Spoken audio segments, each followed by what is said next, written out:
महोदय, 1947 से 2017 अधूरा नेटवर्क और ठहरा निवेश, दो यानी 1.5 एक्सप्रेसवे, 2 भी नहीं थे, और नेशनल हाईवे की जो नेटवर्किंग थी वह भी 12,000 से कम थी। 2 एयरपोर्ट पूरी तरह क्रियाशील थे, 2 आंशिक। औद्योगिक दृष्टि से कनेक्टिविटी की इसके विस्तार की कोई भी नीति नहीं थी, और 2017 से 25 के बीच जल की भी, थल की भी और नभ की भी बेहतरीन कनेक्टिविटी। आज आप देख सकते हैं प्रदेश के अंदर हम लोग 22 एक्सप्रेस वे पे काम कर रहे हैं। आपके जो सज्जन बोल रहे थे कि सबसे बड़ा एक्सप्रेसवे देश का गंगा एक्सप्रेसवे बनने जा रहा है। गंगा एक्सप्रेसवे मेरठ से प्रयागराज के बीच, और वे सदस्य मेरठ से ही आते हैं। उनको मेरठ की विरासत पर भी भारत माता के महान सपूत, महान क्रांतिकारी धन सिंह कोतवाल की विरासत पर भी गौरव की अनुभूति नहीं है। उन पर भी गौरव की अनुभूति नहीं करते। उसी मेरठ को 12 लेन के एक्सप्रेसवे के साथ इस डबल इंजन की सरकार ने जोड़ा।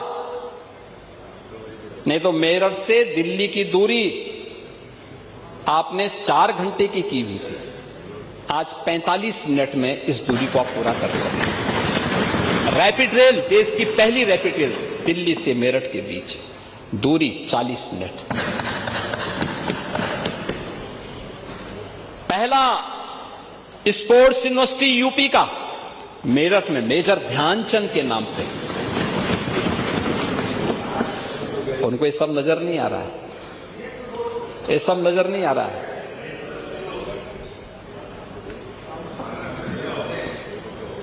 आज के दिन पे हम 7 एक्सप्रेसवे को संचालित कर रहे हैं, 5 निर्माणाधीन है और 10 एक्सप्रेसवे पर हमारे सर्वे के काम चल रहे हैं, जो देश का सबसे बड़ा एक्सप्रेसवे के नेटवर्क के रूप में उत्तर प्रदेश को स्थापित करता है। 8 वर्षों में यात्रा पूरी गई है।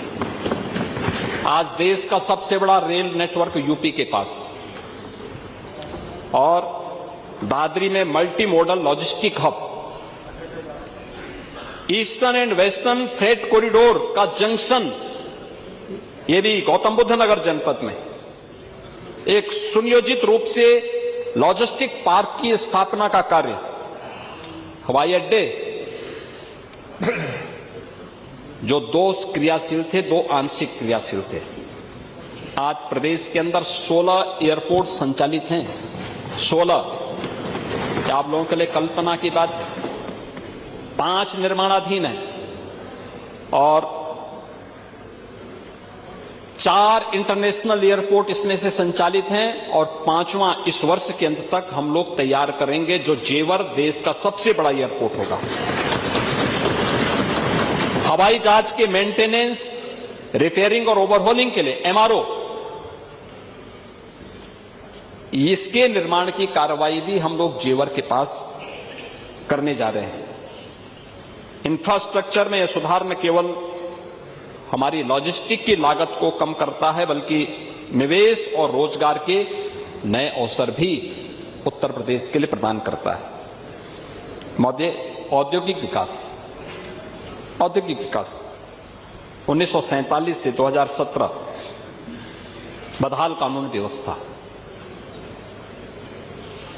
स्वाभाविक रूप से जब व्यक्ति ही सुरक्षित नहीं तो पूंजी क्या सुरक्षित होगी। किसी भी निवेशक को प्लान करने या उसकी अरुचि को बढ़ाता है। औद्योगिक विकास नीति की शून्यता, पिक एंड चूज था, कोई पॉलिसी नहीं। पॉलिटिकल विल पावर की कमी थी, कोई राजनीतिक इच्छा शक्ति नहीं थी। और दूरदर्शी निर्णयों के कारण सार्वजनिक क्षेत्र की इकाइयों में तालाबंदी। कानपुर क्यों बर्बाद हो गया? कानपुर के सदस्य भी यहां से गायब है, वे भी गायब हो गए। वो बोलना नहीं चाहते थे, इच्छा ही नहीं, क्योंकि नहीं बोले, क्यों सुनना नहीं चाहते ना, क्योंकि उसके लिए स्वयं दोषी हैं। हफ्ता वसूली गैंग के सदस्य के रूप में काम करते रहे होंगे, लेकिन ये सब कानपुर को तबाह करने वाले लोग हैं। पारंपरिक हस्तशिल्प और उद्योग के लिए कोई प्रोत्साहन नहीं। पांडे जी, आप तो इतने बुजुर्ग हैं, इतने वरिष्ठ हैं, और आपने देखा होगा उत्तर प्रदेश सूक्ष्म लघु मध्यम उद्यम का एक क्लस्टर रहा है, हर जनपद में रहा है, हर जनपद में रहा है, बहुत समृद्ध रहा है यूपी से। लेकिन ये हतोत्साहित होकर के एकदम मरणासन हो गया था। और 8 वर्ष में जो हुआ है, 8 वर्ष में 1947 से 2017 तक कुल 14,169 कारखाने प्रदेश के अंदर रजिस्टर्ड थे, 14,169। और आज पिछले 8 वर्ष में 27,295 कारखाने उत्तर प्रदेश के अंदर रजिस्टर्ड हैं। क्या ये निवेश नहीं हुआ है? हमने 45 लाख करोड़ रुपए के निवेश को आमंत्रित किया। हमारे एमओयू हुए हैं, जिनमें 15 लाख को हमने ग्राउंड ब्रेकिंग भी कराया है, जमीनी धरातल पर उतारा है। इसके माध्यम से 60 लाख युवाओं को प्रदेश के अंदर ही रोजगार भी मिला है। और हमारे लगभग 3 से 5 लाख करोड़ रुपए के निवेश के प्रस्ताव पाइपलाइन में हैं, जिन पर अभी हम काम कर रहे हैं। इसके लिए 33 सेक्टोरियल पॉलिसीज बनाई गई। 1 डिस्ट्रिक्ट 1 प्रोडक्ट के माध्यम से उत्तर प्रदेश की परंपरागत उद्यम को प्रोत्साहित किया गया, उसको टेक्नोलॉजी के साथ जोड़ा गया, उसको डिजाइन के साथ जोड़ा गया, उसको पैकेजिंग के साथ जोड़ा गया, मार्केट लिंक किया गया, एक्सपोर्ट के साथ जोड़ा गया। और आज परिणाम है कि जीआई टेक के आधार पर अगर उत्तर प्रदेश को देखेंगे, देश में नंबर 1 पर 77 ऐसे प्रोडक्ट हैं यूपी के अंदर जो यूपी के परंपरागत उद्यम में आते हैं और जिन्हें जीआई टैग मिला है भारत सरकार का। और इसको जीआई टैग के माध्यम से इसने आज देश के और वैश्विक स्तर पर अपनी एक नई पहचान बना रही है। आदरणीय प्रधानमंत्री जी दुनिया के अंदर किसी देश में जाते हैं, उस देश के राष्ट्राध्यक्ष को देश के अंदर की ही बनी हुई और खासतौर पर उत्तर प्रदेश के परंपरागत उद्यम, जिसमें हमारे हस्तशिल्पी, हमारे कारीगर का श्रम लगा है, उसका पसीना बहा है, उसको सम्मान देने का काम करते हैं। इसीलिए प्रधानमंत्री जी ने कोविड कालखंड में भी कहा, और अभी वाराणसी जब प्रधानमंत्री जी आए थे तब भी प्रधानमंत्री जी ने देशवासियों का आह्वान किया था, वोकल फॉर लोकल। यह हस्तशिल्पी, यहां का पैसा यहीं के हस्तशिल्पियों को प्राप्त हो, यहीं के कारीगरों को प्राप्त हो, समृद्धि के लिए आवश्यक है हम स्वदेशी को अपनाएं। और उस स्वदेशी की आपने क्या स्थिति कर दी थी, क्या स्थिति कहां पहुंचा दिए थे आप? हतोत्साहित थे, हतोत्साहित थे वे सभी लोग, प्लान कर रहे थे, भूखमरी के कगार पर थे।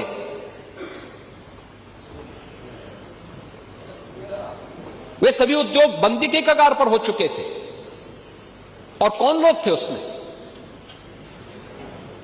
वे सभी अति पिछड़ी जाति से जुड़े हुए लोग थे, वंचित थे, गरीब थे, अल्पसंख्यक थे। आप कुछ नहीं कर पाए। 4-4 बार सरकारें थी आपकी। 1947 से लेकर के लंबे समय तक कांग्रेस ने शासन किया। उन उद्यमियों के लिए, उन हस्तशिल्पियों के लिए, उन कारीगरों के लिए क्या किया? कुछ भी तो नहीं किया। अब बात करते हैं पीडीए का। मैं इसलिए कह रहा हूं, ये परिवार डेवलपमेंट अथॉरिटी जो आपने बनाई है, ये जनता की आंखों में धूल झोंकने के अलावा और कुछ थोड़ा है। पीएम विश्वकर्मा योजना के माध्यम से और मुख्यमंत्री विश्वकर्मा श्रम सम्मान के माध्यम से